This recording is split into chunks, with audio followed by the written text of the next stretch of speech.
ಧರ್ಮಸ್ಥಳ ಪ್ರಕರಣಕ್ಕೆ ಸಂಬಂಧಪಟ್ಟಂತೆ ಒಂದು ಕಡೆಯಲ್ಲಿ ಬಿಜೆಪಿ ಹೋರಾಟವನ್ನ ಮಾಡ್ತಾ ಇದೆ, ಪ್ರತಿಭಟನೆಯನ್ನ ಮಾಡ್ತಾ ಇದೆ. ಈ ಕಡೆಯಲ್ಲಿ ಕಾಂಗ್ರೆಸ್ ಸರ್ಕಾರ, ಜೊತೆಯಲ್ಲಿ ಕಾಂಗ್ರೆಸ್ನ ನಾಯಕರು ಇದೆಲ್ಲವೂ ಕೂಡ ರಾಜಕೀಯ ಅಂತಿದ್ದಾರೆ. ಧರ್ಮಸ್ಥಳ ವಿಚಾರದಲ್ಲಿ ರಾಜಕೀಯ ಸರಿಯಲ್ಲ, ಪ್ರಕರಣದ ಹಿಂದೆ ಯಾರದ್ದೋ ಕೈವಾಡ ಇದೆ.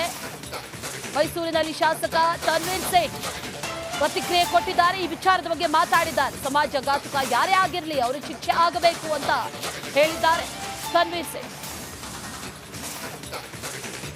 ಯಾವಾಗ ತನಿಖೆಗೆ ನಾವು ಆದೇಶ ಮಾಡಿದ್ದೀವಿ, ಈಗ ತನಿಖೆ ಮಾಡಿದ್ದೇ ಸರಿ ತಪ್ಪು ಅನ್ನೋ ಚರ್ಚೆ ಆಗ್ತಾ ಇದೆ. ಸೊ ಇದೆಲ್ಲ ಏನಾಗುತ್ತೆ, ದೂರು ಬಂದಂತಹ ಸಂದರ್ಭದಲ್ಲಿ ಅದಕ್ಕೆ ಸ್ಪಂದಿಸಬೇಕಾಗಿರುವಂಥದ್ದು ಒಂದು ಜವಾಬ್ದಾರಿಯುತವಾದಂಥ ಸರ್ಕಾರದ ನಡೆ. ಇವತ್ತೇನು ಮುಸುಕುದಾರಿ ತೋರಿಸಿದಂತಹ ಎಲ್ಲ ಪ್ರದೇಶಗಳಲ್ಲಿ, ಯಾಕಂದರೆ ಸತ್ಯ ಸಂಗತಿಗಳು ಹೊರಗೆ ಬರಬೇಕು. ನಾವು ತನಿಖೆ ಮಾಡದೆ ಸತ್ಯ ಹೊರಗೆ ಬರೋಕ್ಕೆ ಸಾಧ್ಯ ಇಲ್ಲ. ಇವತ್ತು ಸ್ವತಃ ಮುಸುಕುದಾರಿನ ಬಯಲಿಗೆ ತಂದು ಅವನ್ನ ಅರೆಸ್ಟ್ ಮಾಡುವಂಥ ಕೆಲಸನೂ ಆಗಿದೆ. ನಾನು ಹೇಳ್ತೇನೆ, ಇಂಥ ಪ್ರಕರಣಗಳಲ್ಲಿ ಬಂಪರ್ ಪರೀಕ್ಷೆ ಅತಿ ಅಗತ್ಯ. ಒಂದು ಎತ್ತರಕ್ಕೆ ಬೆಳೆದಂತಹ ಧಾರ್ಮಿಕ ಸಂಸ್ಥೆಯ ಮೇಲೆ ಇಂಥ ಆರೋಪಗಳು ಮಾಡೋದ್ರಿಂದ ಯಾರು ದೊಡ್ಡವರಾಗ್ತಾರೆ ಅನ್ನೋದಲ್ಲ, ಆದರೆ ಇದರ ಹಿಂದೆ ಏನು, ಯಾರ ಕೈವಾಡ ಇದೆ, ಸತ್ಯ ಸಂಗತಿಗಳು. ನಾನು ಸ್ವತಃ ಒಬ್ಬ ಪ್ರಜೆಯಾಗಿ, ನಾನು ಚುನಾಯಿತ ಪ್ರತಿನಿಧಿ ಅಂತ ಹೇಳಲ್ಲ, ಒಬ್ಬ ಪ್ರಜೆಯಾಗಿ ಏನು ನಡೀತಾ ಇದೆ, ಇದರ ಸತ್ಯ ಏನು ಅನ್ನೋದು ತಿಳ್ಕೋಬೇಕಾಗಿರೋ. ಧರ್ಮಸ್ಥಳ ಪ್ರಕರಣಕ್ಕೆ ಸಂಬಂಧಪಟ್ಟಂತೆ ಒಂದು ಕಡೆಯಲ್ಲಿ ಬಿಜೆಪಿ ಹೋರಾಟವನ್ನ ಮಾಡ್ತಾ ಇದೆ, ಪ್ರತಿಭಟನೆಯನ್ನ ಮಾಡ್ತಾ ಇದೆ. ಈ ಕಡೆಯಲ್ಲಿ ಕಾಂಗ್ರೆಸ್ ಸರ್ಕಾರ, ಜೊತೆಯಲ್ಲಿ ಕಾಂಗ್ರೆಸ್ನ ನಾಯಕರು ಇದೆಲ್ಲವೂ ಕೂಡ ರಾಜಕೀಯ ಅಂತಿದ್ದಾರೆ. ಧರ್ಮಸ್ಥಳ ವಿಚಾರದಲ್ಲಿ ರಾಜಕೀಯ ಸರಿಯಲ್ಲ, ಪ್ರಕರಣದ ಹಿಂದೆ ಯಾರದ್ದೋ ಕೈವಾಡ ಇದೆ. ಮೈಸೂರಿನಲ್ಲಿ ಶಾಸಕ ತನ್ವೀರ್ ಸೇಠ್ ಪ್ರತಿಕ್ರಿಯೆ ಕೊಟ್ಟಿದ್ದಾರೆ, ಈ ವಿಚಾರದ ಬಗ್ಗೆ ಮಾತಾಡಿದ್ದಾರೆ. ಸಮಾಜಘಾತುಕ ಯಾರೇ ಆಗಿರಲಿ ಅವರಿಗೆ ಶಿಕ್ಷೆ ಆಗಬೇಕು ಅಂತ ಹೇಳಿದ್ದಾರೆ ತನ್ವೀರ್ ಸೇಠ್. ಯಾವಾಗ ತನಿಖೆಗೆ ನಾವು ಆದೇಶ ಮಾಡಿದ್ದೀವಿ, ಈಗ ತನಿಖೆ ಮಾಡಿದ್ದೇ ಸರಿ ತಪ್ಪು ಅನ್ನೋ ಚರ್ಚೆ ಆಗ್ತಾ ಇದೆ. ಸೊ ಇದೆಲ್ಲ ಏನಾಗುತ್ತೆ, ದೂರು ಬಂದಂತಹ ಸಂದರ್ಭದಲ್ಲಿ ಅದಕ್ಕೆ ಸ್ಪಂದಿಸಬೇಕಾಗಿರುವಂಥದ್ದು ಒಂದು ಜವಾಬ್ದಾರಿಯುತವಾದಂಥ ಸರ್ಕಾರದ ನಡೆ. ಇವತ್ತೇನು ಮುಸುಕುದಾರಿ ತೋರಿಸಿದಂತಹ ಎಲ್ಲ ಪ್ರದೇಶಗಳಲ್ಲಿ, ಯಾಕಂದರೆ ಸತ್ಯ ಸಂಗತಿಗಳು ಹೊರಗೆ ಬರಬೇಕು. ನಾವು ತನಿಖೆ ಮಾಡದೆ ಸತ್ಯ ಹೊರಗೆ ಬರೋಕ್ಕೆ ಸಾಧ್ಯ ಇಲ್ಲ. ಇವತ್ತು ಸ್ವತಃ ಮುಸುಕುದಾರಿನ ಬಯಲಿಗೆ ತಂದು ಅವನ್ನ ಅರೆಸ್ಟ್ ಮಾಡುವಂಥ ಕೆಲಸನೂ ಆಗಿದೆ. ನಾನು ಹೇಳ್ತೇನೆ, ಇಂಥ ಪ್ರಕರಣಗಳಲ್ಲಿ ಬಂಪರ್ ಪರೀಕ್ಷೆ ಅತಿ ಅಗತ್ಯ. ಒಂದು ಎತ್ತರಕ್ಕೆ ಬೆಳೆದಂತಹ ಧಾರ್ಮಿಕ ಸಂಸ್ಥೆಯ ಮೇಲೆ ಇಂಥ ಆರೋಪಗಳು ಮಾಡೋದ್ರಿಂದ ಯಾರು ದೊಡ್ಡವರಾಗ್ತಾರೆ ಅನ್ನೋದಲ್ಲ, ಆದರೆ ಇದರ ಹಿಂದೆ ಏನು, ಯಾರ ಕೈವಾಡ ಇದೆ, ಸತ್ಯ ಸಂಗತಿಗಳು. ನಾನು ಸ್ವತಃ ಒಬ್ಬ ಪ್ರಜೆಯಾಗಿ, ನಾನು ಚುನಾಯಿತ ಪ್ರತಿನಿಧಿ ಅಂತ ಹೇಳಲ್ಲ, ಒಬ್ಬ ಪ್ರಜೆಯಾಗಿ ಏನು ನಡೀತಾ ಇದೆ, ಇದರ ಸತ್ಯ ಏನು ಅನ್ನೋದು ತಿಳ್ಕೋಬೇಕಾಗಿರೋ. ಧರ್ಮಸ್ಥಳ ಪ್ರಕರಣಕ್ಕೆ ಸಂಬಂಧಪಟ್ಟಂತೆ ಒಂದು ಕಡೆಯಲ್ಲಿ ಬಿಜೆಪಿ ಹೋರಾಟವನ್ನ ಮಾಡ್ತಾ ಇದೆ, ಪ್ರತಿಭಟನೆಯನ್ನ ಮಾಡ್ತಾ ಇದೆ. ಈ ಕಡೆಯಲ್ಲಿ ಕಾಂಗ್ರೆಸ್ ಸರ್ಕಾರ, ಜೊತೆಯಲ್ಲಿ ಕಾಂಗ್ರೆಸ್ನ ನಾಯಕರು ಇದೆಲ್ಲವೂ ಕೂಡ ರಾಜಕೀಯ ಅಂತಿದ್ದಾರೆ. ಧರ್ಮಸ್ಥಳ ವಿಚಾರದಲ್ಲಿ ರಾಜಕೀಯ ಸರಿಯಲ್ಲ, ಪ್ರಕರಣದ ಹಿಂದೆ ಯಾರದ್ದೋ ಕೈವಾಡ ಇದೆ. ಮೈಸೂರಿನಲ್ಲಿ ಶಾಸಕ ತನ್ವೀರ್ ಸೇಠ್ ಪ್ರತಿಕ್ರಿಯೆ ಕೊಟ್ಟಿದ್ದಾರೆ, ಈ ವಿಚಾರದ ಬಗ್ಗೆ ಮಾತಾಡಿದ್ದಾರೆ. ಸಮಾಜಘಾತುಕ ಯಾರೇ ಆಗಿರಲಿ ಅವರಿಗೆ ಶಿಕ್ಷೆ ಆಗಬೇಕು ಅಂತ ಹೇಳಿದ್ದಾರೆ ತನ್ವೀರ್ ಸೇಠ್.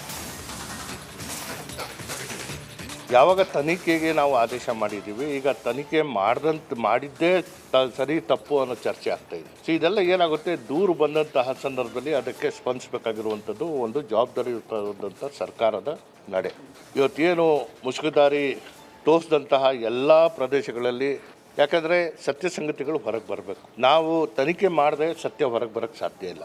ಇವತ್ತು ಸ್ವತಃ ಮುಸುಕುದಾರಿನ ಬಯಲಿಗೆ ತಂದು ಅವನ್ನ ಅರೆಸ್ಟ್ ಮಾಡುವಂಥ ಕೆಲಸನೂ ಆಗಿದೆ. ನಾನು ಹೇಳ್ತೇನೆ, ಇಂಥ ಪ್ರಕರಣಗಳಲ್ಲಿ ಬಂಪರ್ ಪರೀಕ್ಷೆ ಅತಿ ಅಗತ್ಯ. ಒಂದು ಎತ್ತರಕ್ಕೆ ಬೆಳೆದಂತಹ ಧಾರ್ಮಿಕ ಸಂಸ್ಥೆಯ ಮೇಲೆ ಇಂಥ ಆರೋಪಗಳು ಮಾಡೋದ್ರಿಂದ ಯಾರು ದೊಡ್ಡವರಾಗ್ತಾರೆ ಅನ್ನೋದಲ್ಲ, ಆದರೆ ಇದರ ಹಿಂದೆ ಏನು, ಯಾರ ಕೈವಾಡ ಇದೆ, ಸತ್ಯ ಸಂಗತಿಗಳು. ನಾನು ಸ್ವತಃ ಒಬ್ಬ ಪ್ರಜೆಯಾಗಿ, ನಾನು ಚುನಾಯಿತ ಪ್ರತಿನಿಧಿ ಅಂತ ಹೇಳಲ್ಲ, ಒಬ್ಬ ಪ್ರಜೆಯಾಗಿ ಏನು ನಡೀತಾ ಇದೆ, ಇದರ ಸತ್ಯ ಏನು ಅನ್ನೋದು ತಿಳ್ಕೋಬೇಕಾಗಿರೋ. ಧರ್ಮಸ್ಥಳ ಪ್ರಕರಣಕ್ಕೆ ಸಂಬಂಧಪಟ್ಟಂತೆ ಒಂದು ಕಡೆಯಲ್ಲಿ ಬಿಜೆಪಿ ಹೋರಾಟವನ್ನ ಮಾಡ್ತಾ ಇದೆ, ಪ್ರತಿಭಟನೆಯನ್ನ ಮಾಡ್ತಾ ಇದೆ. ಈ ಕಡೆಯಲ್ಲಿ ಕಾಂಗ್ರೆಸ್ ಸರ್ಕಾರ, ಜೊತೆಯಲ್ಲಿ ಕಾಂಗ್ರೆಸ್ನ ನಾಯಕರು ಇದೆಲ್ಲವೂ ಕೂಡ ರಾಜಕೀಯ ಅಂತಿದ್ದಾರೆ. ಧರ್ಮಸ್ಥಳ ವಿಚಾರದಲ್ಲಿ ರಾಜಕೀಯ ಸರಿಯಲ್ಲ, ಪ್ರಕರಣದ ಹಿಂದೆ ಯಾರದ್ದೋ ಕೈವಾಡ ಇದೆ. ಮೈಸೂರಿನಲ್ಲಿ ಶಾಸಕ ತನ್ವೀರ್ ಸೇಠ್ ಪ್ರತಿಕ್ರಿಯೆ ಕೊಟ್ಟಿದ್ದಾರೆ. ಈ ವಿಚಾರದ ಬಗ್ಗೆ ಮಾತಾಡಿದ್ದಾರೆ. ಸಮಾಜಘಾತುಕ ಯಾರೇ ಆಗಿರಲಿ ಅವರಿಗೆ ಶಿಕ್ಷೆ ಆಗಬೇಕು ಅಂತ ಹೇಳಿದ್ದಾರೆ ತನ್ವೀರ್ ಸೇಠ್. ಯಾವಾಗ ತನಿಖೆಗೆ ನಾವು ಆದೇಶ ಮಾಡಿದ್ದೀವಿ, ಈಗ ತನಿಖೆ ಮಾಡಿದ್ದೇ ಸರಿ ತಪ್ಪು ಅನ್ನೋ ಚರ್ಚೆ ಆಗ್ತಾ ಇದೆ. ಇದೆಲ್ಲ ಏನಾಗುತ್ತೆ, ದೂರು ಬಂದಂತಹ ಸಂದರ್ಭದಲ್ಲಿ ಅದಕ್ಕೆ ಸ್ಪಂದಿಸಬೇಕಾಗಿರುವಂಥದ್ದು ಒಂದು ಜವಾಬ್ದಾರಿಯುತವಾದಂಥ ಸರ್ಕಾರದ ನಡೆ. ಇವತ್ತೇನು ಮುಸುಕುದಾರಿ ತೋರಿಸಿದಂತಹ ಎಲ್ಲ ಪ್ರದೇಶಗಳಲ್ಲಿ, ಯಾಕಂದರೆ ಸತ್ಯ ಸಂಗತಿಗಳು ಹೊರಗೆ ಬರಬೇಕು. ನಾವು ತನಿಖೆ ಮಾಡದೆ ಸತ್ಯ ಹೊರಗೆ ಬರೋಕ್ಕೆ ಸಾಧ್ಯ ಇಲ್ಲ. ಇವತ್ತು ಸ್ವತಃ ಮುಸುಕುದಾರಿನ ಬಯಲಿಗೆ ತಂದು ಅವನ್ನ ಅರೆಸ್ಟ್ ಮಾಡುವಂಥ ಕೆಲಸನೂ ಆಗಿದೆ. ನಾನು ಹೇಳ್ತೇನೆ, ಇಂಥ ಪ್ರಕರಣಗಳಲ್ಲಿ ಬಂಪರ್ ಪರೀಕ್ಷೆ ಅತಿ ಅಗತ್ಯ. ಒಂದು ಎತ್ತರಕ್ಕೆ ಬೆಳೆದಂತಹ ಧಾರ್ಮಿಕ ಸಂಸ್ಥೆಯ ಮೇಲೆ ಇಂಥ ಆರೋಪಗಳು ಮಾಡೋದ್ರಿಂದ ಯಾರು ದೊಡ್ಡವರಾಗ್ತಾರೆ ಅನ್ನೋದಲ್ಲ, ಆದರೆ ಇದರ ಹಿಂದೆ ಏನು, ಯಾರ ಕೈವಾಡ ಇದೆ, ಸತ್ಯ ಸಂಗತಿಗಳು.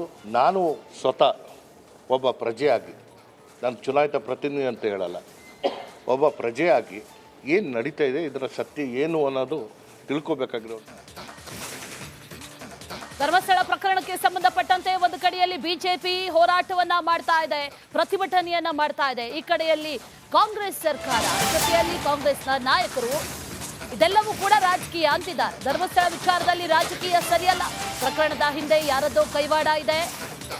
ಮೈಸೂರಿನಲ್ಲಿ ಶಾಸಕ ತನ್ವೀರ್ ಸೇಠ್ ಪ್ರತಿಕ್ರಿಯೆ ಕೊಟ್ಟಿದ್ದಾರೆ. ಈ ವಿಚಾರದ ಬಗ್ಗೆ ಮಾತಾಡಿದ್ದಾರೆ. ಸಮಾಜಘಾತುಕ ಯಾರೇ ಆಗಿರಲಿ ಅವರಿಗೆ ಶಿಕ್ಷೆ ಆಗಬೇಕು ಅಂತ ಹೇಳಿದ್ದಾರೆ ತನ್ವೀರ್ ಸೇಠ್. ಯಾವಾಗ ತನಿಖೆಗೆ ನಾವು ಆದೇಶ ಮಾಡಿದ್ದೀವಿ, ಈಗ ತನಿಖೆ ಮಾಡಿದ್ದೇ ಸರಿ ತಪ್ಪು ಅನ್ನೋ ಚರ್ಚೆ ಆಗ್ತಾ ಇದೆ. ಇದೆಲ್ಲ ಏನಾಗುತ್ತೆ, ದೂರು ಬಂದಂತಹ ಸಂದರ್ಭದಲ್ಲಿ ಅದಕ್ಕೆ ಸ್ಪಂದಿಸಬೇಕಾಗಿರುವಂಥದ್ದು ಒಂದು ಜವಾಬ್ದಾರಿಯುತವಾದಂಥ ಸರ್ಕಾರದ ನಡೆ. ಇವತ್ತೇನು ಮುಸುಕುದಾರಿ ತೋರಿಸಿದಂತಹ ಎಲ್ಲ ಪ್ರದೇಶಗಳಲ್ಲಿ, ಯಾಕಂದರೆ ಸತ್ಯ ಸಂಗತಿಗಳು ಹೊರಗೆ ಬರಬೇಕು. ನಾವು ತನಿಖೆ ಮಾಡದೆ ಸತ್ಯ ಹೊರಗೆ ಬರೋಕ್ಕೆ ಸಾಧ್ಯ ಇಲ್ಲ. ಇವತ್ತು ಸ್ವತಃ ಮುಸುಕುದಾರಿನ ಬಯಲಿಗೆ ತಂದು ಅವನ್ನ ಅರೆಸ್ಟ್ ಮಾಡುವಂಥ ಕೆಲಸನೂ ಆಗಿದೆ. ನಾನು ಹೇಳ್ತೇನೆ, ಇಂಥ ಪ್ರಕರಣಗಳಲ್ಲಿ ಬಂಪರ್ ಪರೀಕ್ಷೆ ಅತಿ ಅಗತ್ಯ. ಒಂದು ಎತ್ತರಕ್ಕೆ ಬೆಳೆದಂತಹ ಧಾರ್ಮಿಕ ಸಂಸ್ಥೆಯ ಮೇಲೆ ಇಂಥ ಆರೋಪಗಳು ಮಾಡೋದ್ರಿಂದ ಯಾರು ದೊಡ್ಡವರಾಗ್ತಾರೆ ಅನ್ನೋದಲ್ಲ, ಆದರೆ ಇದರ ಹಿಂದೆ ಏನು, ಯಾರ ಕೈವಾಡ ಇದೆ, ಸತ್ಯ ಸಂಗತಿಗಳು. ನಾನು ಸ್ವತಃ ಒಬ್ಬ ಪ್ರಜೆಯಾಗಿ, ನಾನು ಚುನಾಯಿತ ಪ್ರತಿನಿಧಿ ಅಂತ ಹೇಳಲ್ಲ, ಒಬ್ಬ ಪ್ರಜೆಯಾಗಿ ಏನು ನಡೀತಾ ಇದೆ, ಇದರ ಸತ್ಯ ಏನು ಅನ್ನೋದು ತಿಳ್ಕೋಬೇಕಾಗಿರೋ. ಧರ್ಮಸ್ಥಳ ಪ್ರಕರಣಕ್ಕೆ ಸಂಬಂಧಪಟ್ಟಂತೆ ಒಂದು ಕಡೆಯಲ್ಲಿ ಬಿಜೆಪಿ ಹೋರಾಟವನ್ನ ಮಾಡ್ತಾ ಇದೆ, ಪ್ರತಿಭಟನೆಯನ್ನ ಮಾಡ್ತಾ ಇದೆ. ಈ ಕಡೆಯಲ್ಲಿ ಕಾಂಗ್ರೆಸ್ ಸರ್ಕಾರ, ಜೊತೆಯಲ್ಲಿ ಕಾಂಗ್ರೆಸ್ನ ನಾಯಕರು, ಇದೆಲ್ಲವೂ ಕೂಡ ರಾಜಕೀಯ ಅಂತಿದ್ದಾರೆ. ಧರ್ಮಸ್ಥಳ ವಿಚಾರದಲ್ಲಿ ರಾಜಕೀಯ ಸರಿಯಲ್ಲ, ಪ್ರಕರಣದ ಹಿಂದೆ ಯಾರದ್ದೋ ಕೈವಾಡ ಇದೆ. ಮೈಸೂರಿನಲ್ಲಿ ಶಾಸಕ ತನ್ವೀರ್ ಸೇಠ್ ಪ್ರತಿಕ್ರಿಯೆ ಕೊಟ್ಟಿದ್ದಾರೆ. ಈ ವಿಚಾರದ ಬಗ್ಗೆ ಮಾತಾಡಿದ್ದಾರೆ. ಸಮಾಜಘಾತುಕ ಯಾರೇ ಆಗಿರಲಿ ಅವರಿಗೆ ಶಿಕ್ಷೆ ಆಗಬೇಕು ಅಂತ ಹೇಳಿದ್ದಾರೆ ತನ್ವೀರ್ ಸೇಠ್. ಯಾವಾಗ ತನಿಖೆಗೆ ನಾವು ಆದೇಶ ಮಾಡಿದ್ದೀವಿ, ಈಗ ತನಿಖೆ ಮಾಡಿದ್ದೇ ಸರಿ ತಪ್ಪು ಅನ್ನೋ ಚರ್ಚೆ ಆಗ್ತಾ ಇದೆ. ಇದೆಲ್ಲ ಏನಾಗುತ್ತೆ, ದೂರು ಬಂದಂತಹ ಸಂದರ್ಭದಲ್ಲಿ ಅದಕ್ಕೆ ಸ್ಪಂದಿಸಬೇಕಾಗಿರುವಂಥದ್ದು ಒಂದು ಜವಾಬ್ದಾರಿಯುತವಾದಂಥ ಸರ್ಕಾರದ ನಡೆ.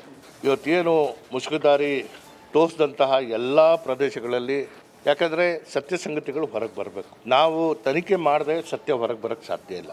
ಇವತ್ತು ಸ್ವತಃ ಮುಸುಕುದಾರಿನ ಬಯಲಿಗೆ ತಂದು ಅವನ್ನ ಅರೆಸ್ಟ್ ಮಾಡುವಂಥ ಕೆಲಸನೂ ಆಗಿದೆ. ನಾನು ಹೇಳ್ತೇನೆ, ಇಂಥ ಪ್ರಕರಣಗಳಲ್ಲಿ ಬಂಪರ್ ಪರೀಕ್ಷೆ ಅತಿ ಅಗತ್ಯ. ಒಂದು ಎತ್ತರಕ್ಕೆ ಬೆಳೆದಂತಹ ಧಾರ್ಮಿಕ ಸಂಸ್ಥೆಯ ಮೇಲೆ ಇಂಥ ಆರೋಪಗಳು ಮಾಡೋದ್ರಿಂದ ಯಾರು ದೊಡ್ಡವರಾಗ್ತಾರೆ ಅನ್ನೋದಲ್ಲ, ಆದರೆ ಇದರ ಹಿಂದೆ ಏನು, ಯಾರ ಕೈವಾಡ ಇದೆ, ಸತ್ಯ ಸಂಗತಿಗಳು. ನಾನು ಸ್ವತಃ ಒಬ್ಬ ಪ್ರಜೆಯಾಗಿ, ನಾನು ಚುನಾಯಿತ ಪ್ರತಿನಿಧಿ ಅಂತ ಹೇಳಲ್ಲ, ಒಬ್ಬ ಪ್ರಜೆಯಾಗಿ ಏನು ನಡೀತಾ ಇದೆ, ಇದರ ಸತ್ಯ ಏನು ಅನ್ನೋದು